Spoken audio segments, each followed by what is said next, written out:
Why financial stress exists, even when nothing is wrong. Financial stress is supposed to appear when something breaks, when income drops, when debt piles up, when life becomes unstable. But for many people in modern Western life, stress shows up when everything appears fine. The paycheck arrives on time, rent is covered, credit cards are manageable, no emergency notifications, yet the pressure sits quietly in the background. This creates confusion, because there is no obvious reason to be anxious. Consider a common moment. You open your banking app, the numbers look acceptable, nothing alarming. Still, you close the app feeling unsettled. Or another example, you're driving home after work, no financial crisis, but your mind replays small questions. What if rent increases next year? Should I be saving more? Am I missing something important?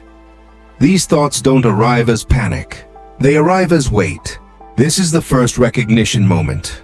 Viewers realize the stress isn't loud. It's quiet, persistent, hard to explain. Modern finance is mostly invisible. Money moves digitally. Bills autopay.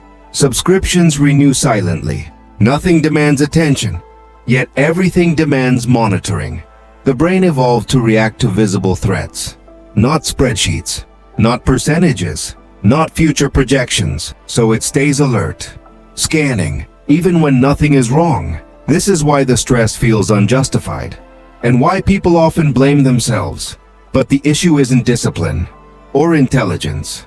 It's a mismatch between the human mind and modern financial structure. That mismatch is where this stress begins. The human brain does not experience money directly. It experiences signals, timing, predictability, control. A modern salary appears stable, but psychologically it anchors the brain to calendars, payday, rent due dates, credit card cycles, subscription renewals. Life becomes segmented into time blocks. This matters more than people realize. Stress doesn't emerge from low income alone. It emerges from rigid timing dependency. When money is predictable, the brain becomes sensitive to disruption. Even minor changes register as threats. A delayed paycheck, a fee adjustment, a policy update email. Nothing dangerous, but mentally activating. Now add delayed feedback. Spending feels immediate. Consequences feel distant. You tap a card today. You feel the cost weeks later. In statements, in percentages. The brain never receives emotional closure. It doesn't know when the transaction is finished. Pause here. This is important. Many viewers realize something subtle in this moment. Their stress isn't about overspending. It's about never feeling complete. Modern Western finance multiplies this effect. Retirement accounts, insurance layers, market exposure, tax considerations. Each system is logical on its own. Together they overload cognition. Money stops feeling like a tool. It starts feeling like a background process that never shuts off. This creates fragmentation. You're financially responsible, yet mentally scattered. That tension becomes stress. Not dramatic, not urgent, just constant. And because no single problem stands out, the brain stays alert, continuously scanning. This is not anxiety by personality. It is cognitive overload by design. Financial stability removes danger. It does not remove mental load. This distinction is rarely discussed. When survival is uncertain, the brain focuses on today. When stability arrives, the brain shifts forward. It begins managing the future. Am I saving enough? Is this allocation optimal? What if I'm quietly falling behind? These questions have no clear answers. There is no confirmation signal, no moment where the brain can stop monitoring. Modern Western finance has no finish line. Retirement planning stretches decades ahead. Markets fluctuate without warning. Rules change quietly. The mind lives permanently in projection. This creates anticipatory stress. You are not worried about now. You are worried about future versions of yourself. That future never arrives. Here is the emotional spike. Many people feel tired, not from working, but from managing. Managing accounts, managing decisions, managing uncertainty. Even on calm days, the mental dashboard stays on. Nothing is wrong, yet nothing ever feels settled.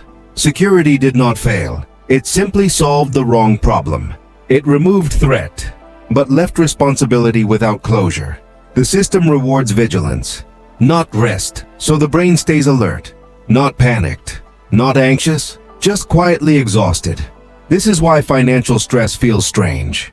It doesn't spike, it hums, a low-level pressure beneath daily life. And because life looks stable from the outside, people rarely talk about it. They assume something is wrong with them. But the exhaustion is structural. It is the cost of managing complex systems, with a brain designed for simpler environments. Understanding this changes the frame. Stress is no longer a personal failure. It becomes feedback. The solution is not earning more, and it is not constant optimization. It is containment. The brain needs boundaries, more than it needs abundance. Start with a simple mental image. Imagine your finances as one large open room. Everything is visible. Nothing is separated. Your brain has to watch everything at once. That is exhausting. Now imagine dividing that room into 3 clear spaces. One space for living, one space for growth, one space for uncertainty. Each space has a role and a limit. This is not financial strategy. It is cognitive relief. When money is mentally contained, the brain stops scanning constantly. Next, reduce invisible decisions. Every recurring choice drains attention. Every silent subscription consumes bandwidth. Automate what does not need judgment. Remove what requires repeated evaluation. Fewer decisions mean fewer stress signals. Now introduce closure. Modern finance rarely tells the brain when something is enough. Create clear review points. Monthly, quarterly, outside those moments. Do not monitor. This gives the brain permission to rest. Final recognition moment. The stress was never warning you about failure. It was signaling overload, not financial weakness, mental saturation. When structure replaces constant vigilance, the pressure softens, not because life is perfect, but because the mind is no longer managing everything at once. This is the philosophy behind Mindvantic. We don't chase income fantasies. We study how modern systems shape perception. If this video helped you understand why stress existed even when nothing was wrong, that understanding matters. Subscribe to Mindvantic. Here, clarity comes before action, and understanding comes before change.